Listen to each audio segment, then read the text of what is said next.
आज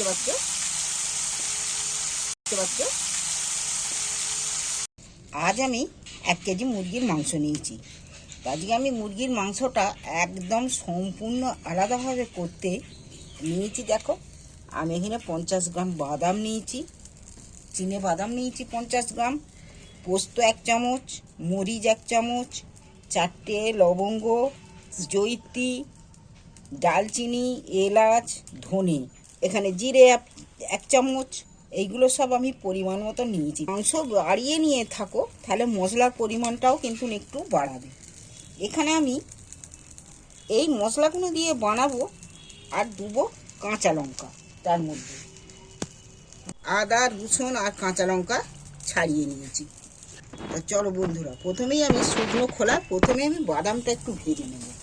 এখানে দিচ্ছি আমি বাদামগুলো শুকনো খোলা ভেজে নেবো একটু নেড়ে চেড়ে।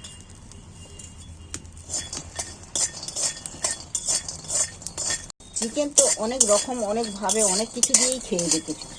এই বাদাম দিয়ে একবার চিকেন বানিয়ে খেয়ে দিই। আমি বাদামটা একটু শুকনো খোলা ভেজে নিচ্ছি। বাদামগুলো ভাজা হয়ে গেছে, গাগুলো একটু ভাজা ভাজা হয়ে গেছে, দেখতেই পাচ্ছ। আর এটা একবার খাবার মতো করে আর হালকা করে ভেজে নিলেই চলবে। এবার আমি একে ঢেলে নিচ্ছি একটা থালার মধ্যে। সর্বপ্রথমেই আমি দিচ্ছি ধনেগুলো, ধনে, এলাচ, ডালচিনি আর মরিচ।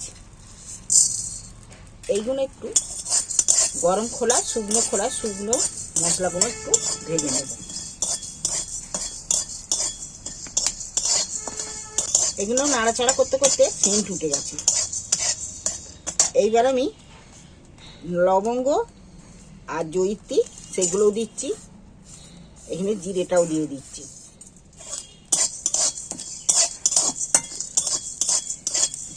এইবার আমি পোস্তটা সেটাও একটু হালকা আঁচে দিয়ে নিচ্ছি। পোস্তটা মশলা তো সবসময় একসাথে ভাজা যায় না, তাই আমি এগুলো একটু পরে দিয়েছি, আমি নামিয়ে নিচ্ছি, তা নাহলে পোস্তটা পুড়ে যেত। এইবার আমি মশলাটাকে একটু ঠান্ডা করতে দেব। বাদামগুলো ভেজে ঠান্ডা হয়ে গেছে, আমি এবারে এই খোসাগুলো ছাড়িয়ে নিচ্ছি। খোসাগুলো থাকলে একটু লাল লাল মতো দেখতে লাগবে, আর খোসাগুলো ছাড়িয়ে নিলে তাহলে বাদামটা ভালো দেখাবে না। আমি একটু বাদামের খোসাগুলো ফেলে দিচ্ছি, তুলে নিয়ে। বাদামগুলো দেখো খোসা ছাড়িয়ে কতটা পরিষ্কার হয়ে গেছে, একদম সাদা অংশটা বেরিয়ে গেছে, সব খোসা ছেড়ে গেছে। এখানে আমি একটা মিক্সারের জার নিয়েছি, মিক্সারের জারে বাদামগুলো দিয়ে দিচ্ছি। এবার ভেজে রাখা ভাজা মশলাগুলো দিয়ে দিচ্ছি এর মধ্যে। আদা, কিছুটা আদা কেটে গোল গোল করে কেটে রেখেছি, খানিকটা আদাগুলো তুলে দিচ্ছি। এখানে আমি শুকনো লঙ্কা ব্যবহার করবো নি, আমি দিচ্ছি এখানে কাঁচা লঙ্কা, 6টা 8টা কাঁচা লঙ্কা আছে, দিয়ে দিচ্ছি। রসুনও একটু বেশি করেই দিয়ে দিচ্ছি, রসুনটা দিয়ে দিচ্ছি। এইবার আমি এখানে 1/2 কাপের মতো জল দিচ্ছি, একটু পেস্ট করে নিচ্ছি। এটা আমি উনুন জেলে কড়া বসিয়ে দিয়েছি। কড়ায় আমি মাংসটা রান্না করার জন্য মুরগির মাংস 1 কেজি নিয়েছি, সেই 1 কেজি মাংসের যে রান্না করব তার জন্য আমি কড়ায় তেল একটু বেশি পরিমাণেই তেল দিয়ে দিচ্ছি।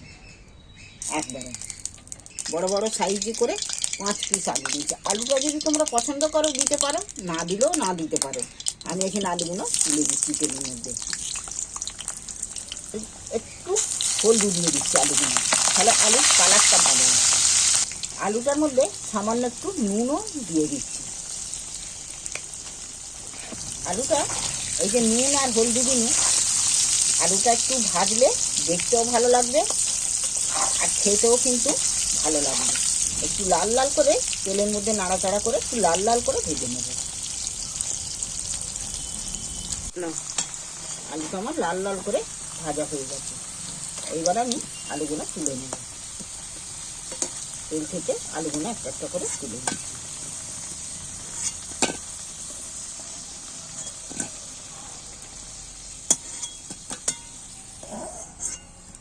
এখানে আমি মাংস নিয়েছি, আর আলু ভাজার তেলে সম্পূর্ণ শুধু ফ্রেশ পরিষ্কার মাংস আমি তেলের মধ্যে তুলে দিচ্ছি।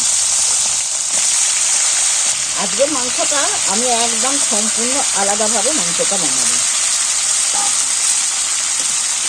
একবার এইভাবে মাংস বানিয়ে খেয়ে দেখব।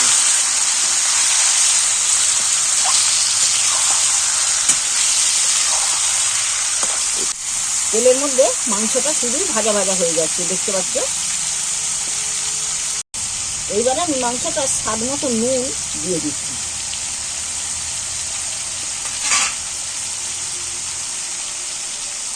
এইবার যে কেটে রাখা পেঁয়াজগুলো তুলে দিচ্ছি এর মধ্যে।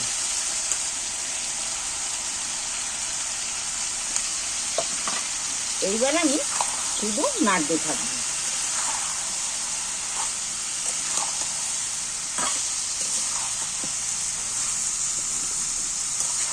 মাংসও ভাজা হবে আর পেঁয়াজটা ভাজা ভাজা হয়ে যাবে। একবার এইভাবে বানিয়ে খেয়ে দেখবে তোমরা কেমন লাগে। এর স্বাদ তোমরা ভুলতে পারবে না।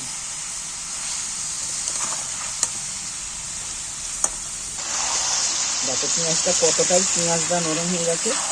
এই পেঁয়াজে নরম হবে, আর মাংসও দেখবে মাছের মতো হয়ে গেছে নরম হয়ে। এই সলিড মাংস কেউ খেতে চায় না, সলিড মাংস মাছের মতো নরম হয়ে যাবে এইভাবে রান্না করবে। তখন আর কেউ বলবে না যে সলিড মাংস খাবো না। সলিড মাংসও দেখবে পরিষ্কার করে সলিড মাংসও খেয়ে নিচ্ছি, একটু কুকারের মধ্যে দিয়ে থাকবে না। এইবার আমি একটু হলদি দিয়ে দিচ্ছি এর মধ্যে।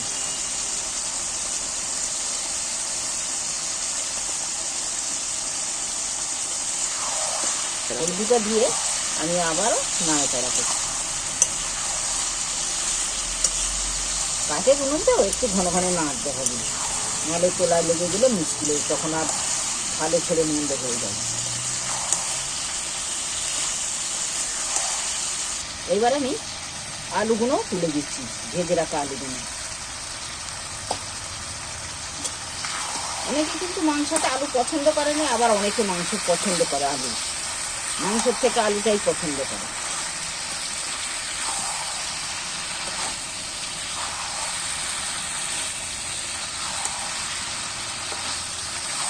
দেখো জলটা সবটাই মরে গেছে। দেখো এইবার আমি ভেজে রাখা শুকনো খোলা মশলা, বাদাম পেস্ট করা মশলাটা আমি এর মধ্যে দিয়ে দিচ্ছি। সবই আছে, আদা রসুন। এইবার মশলাটা দিয়ে দিচ্ছি এর মধ্যে।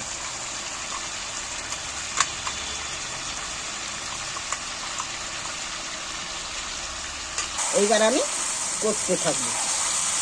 এই মশলাটাকে মাংসের সাথে ভালো করে আবারও কষবো।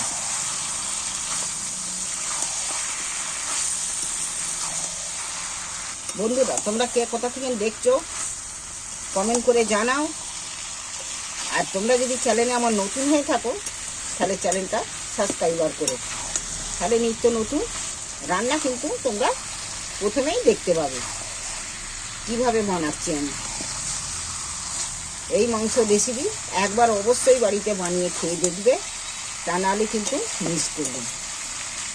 এই যে কষছি, এর যে সেন্ট বেরিয়েছে, এত দারুণ সেন্ট বেরিয়েছে, মাংস কষলে পাশে যে থাকবে তার জিভে জল এসে যাবে।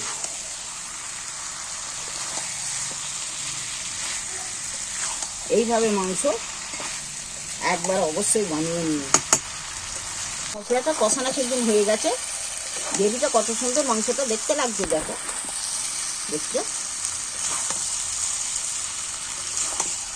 এইবার আমি মিক্সারের জারটা ধোয়া জল একটু সাইড দিয়ে দিচ্ছি। আবারও কষাতে থাকবে। মাংসটা কিন্তু কষানো হয়ে গেছে। এইবার আমি হাত ছোঁয়া গরম জল একটু সাইড দিয়ে দিচ্ছি। এতে আমি খুব বেশি জল দেবো না, একটু কষা কষা মতো করবো। এই মাংসটা কিন্তু আগেকার মাংসের মতো, আগের মাংসের মতন টকটকে কিন্তু লাল হবে না, একটু সাদাটে ভাব হবে, একটু ফ্যাকাশে কালার হবে।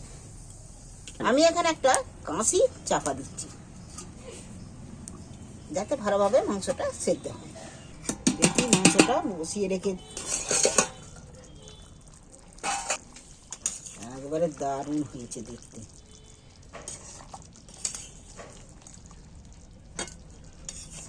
চলো রেডি একদম। 5 জনের পাতে দিতে দিতে এই জুসি কম পড়ে যাবে। এবার আমি একটা জায়গার মধ্যে তুলে নিচ্ছি।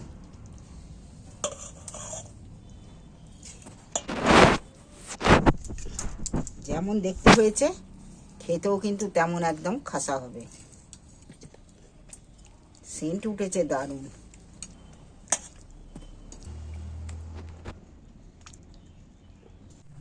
বন্ধুরা, তোমাদের যদি এই মাংস রেসিপি তোমাদের পছন্দের হয়ে থাকে অবশ্যই দেখছো, নিশ্চয়ই পুরোটা দেখেছো কিভাবে আমি বানিয়েছি। এইভাবে একবার বানিয়ে খেয়ে দেখবে।